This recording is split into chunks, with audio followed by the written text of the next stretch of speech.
السلام علیکم ورحمۃ اللہ وبرکاتہ۔ آج ہم بات کریں گے تھوڑی سی امام اعظم ابو حنیفہ کی نور بصیرت کے بارے میں۔ امام ابو یوسف علیہ رحمۃ اللہ یتیم تھے۔ بچپن کے عالم میں ہی والد کا انتقال ہو گیا۔ ان کا سایہ شفقت سر سے اٹھ گیا۔ والدہ انہیں مزدوری کے لیے بھیجا کرتی کہ جاؤ کچھ کما کر لاؤ، میرا بھی پیٹ بھرو اور اپنی بھوک بھی مٹاؤ۔ لیکن امام ابو یوسف شام کو خالی ہاتھ گھر لوٹ آتے۔ والدہ نے چھان بین کی تو پتہ چلا کہ یہ امام ابو حنیفہ کے ہاں بیٹھے رہتے ہیں اور شام کو اس لیے گھر خالی ہاتھ لوٹ آتے ہیں۔ آپ کی والدہ امام اعظم سے لڑنے کے لیے آ پہنچی۔ کہنے لگے کہ آپ میری بیوی اور اس کی یتیمی پر رحم کیوں نہیں کرتے، کیوں اسے بگاڑ رہے ہیں؟ یہ اگر کمائے گا نہیں تو میرا اور اپنا پیٹ کیسے بھرے گا؟ امام اعظم نے یہ سن کر ان کا وظیفہ اپنی جیب سے مقرر فرما دیا اور ان کی والدہ کو مخاطب کر کے فرمایا کہ فکر مت کریں، ایک وقت آئے گا کہ آپ کا یہ بیٹا فیروزے کی جیسے قیمتی پتھر کی بنی ہوئی پلیٹ میں فلودہ کھا رہا ہوگا۔ فیروزے کا مطلب تو آپ سب کو ہی پتہ ہوگا کہ یہ ایک قیمتی پتھر ہے۔ اس زمانے میں اس کے برتن بھی بادشاہوں کے ہاں استعمال ہوا کرتے تھے۔ وقت گزرتا گیا، ہارون رشید کا زمانہ آیا۔ قاضی ابو یوسف چیف جسٹس بنے۔ ایک دن خلیفہ نے فلودہ تیار کروایا۔ فیروزے کی بنی ہوئی پلیٹوں میں ڈال کر وہ فلودہ بادشاہ اور مصاحبین کی خدمت میں پیش کیا گیا۔ امام ابو یوسف کے سامنے بھی جب پلیٹ رکھی گئی تو آپ بے اختیار کھلکھلا کر ہنس پڑے۔ بادشاہ کو تعجب ہوا کہ آج انہوں نے اپنے منصب اور میرے دربار کے داب کے خلاف کام کیا ہے۔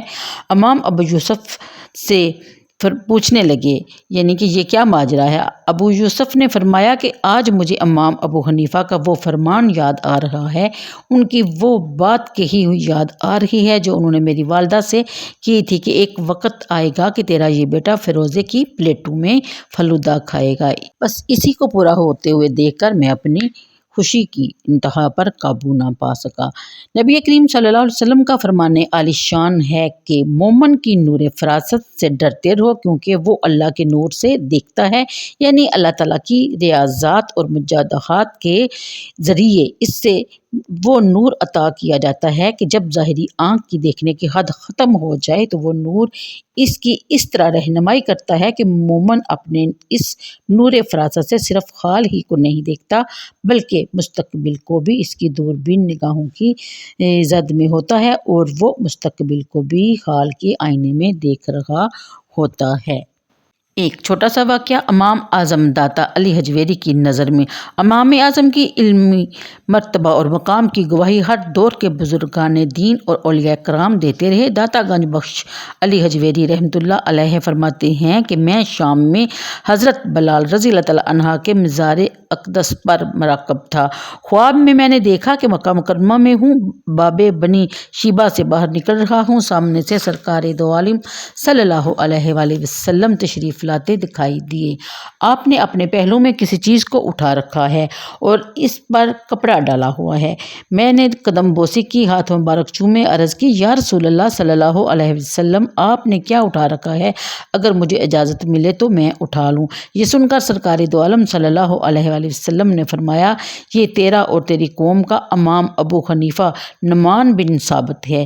یہ خواب بیان کرنے کے بعد داتا علی حجویری نے اس خواب کی تعبیر یوں بیان فرمائی کہ اور اپنا نظریہ بھی بیان کرتے ہیں کہ سرکار دو عالم صلی اللہ علیہ وسلم کا ان کو اٹھانا کسی بات کا غمازہ ہے اور اس میں کسی بات کی طرف اشارہ کیا گیا ہے۔